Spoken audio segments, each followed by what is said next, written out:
ነገር አለ እና ፎቅ ነበር ቤታችን እና እዛ ፎቁ ላይ ተኝተን ወንድማችንን ምን እንደወሰደ አይታወቅም። ህፃን ነው የዛኔ በጣም ትንጥዬ ህፃን ገና 8 ወር የ9 ወር ቢሆነው ነው። ኧረ እንደዛም አይደርስም።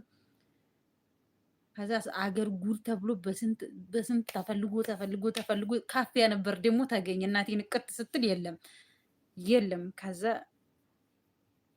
ወደው ከዚህ ሰው ንጋጋት ላይ ነው የተገኘው። ያው እዛ ቁርቁራ ስር ነው በቤታችን ጥግ ቁርቁራ አለ። ከዛ ደግሞ በቆሎ እሸት አለ። እዛ ውስጥ ነው የተገኘው ማለት ነው ወድቆ ራቁቱን። ከዛ ምን ተደረገ መሰላችሁ? አሁን የዛሬ ሰው ቢሆን አሁን ቶሎ ብሎ ሐኪም ቤት ነው ይዞ የሚሄደው። የዛኔ ግን ወደው ተገኘ። ሌሊት ላይ ነው ንጋጋት ላይ ዶሮ ሊጮህ ምናምን አካባቢ ላይ ነው የተገኘው። ከዛ መጥቶ ዳማከሴ ጭና አዲያም ምናምን ተደርጎ ትንሽዬ ስለሆነ ገና ህፃን ስለሆነ ሆዱ እንዲንፍት ብሎ ነበር። የምሬ ነው ማርያም ትርትር ብሎ ነበር ሆዱ ሁሉ ማለት ነው።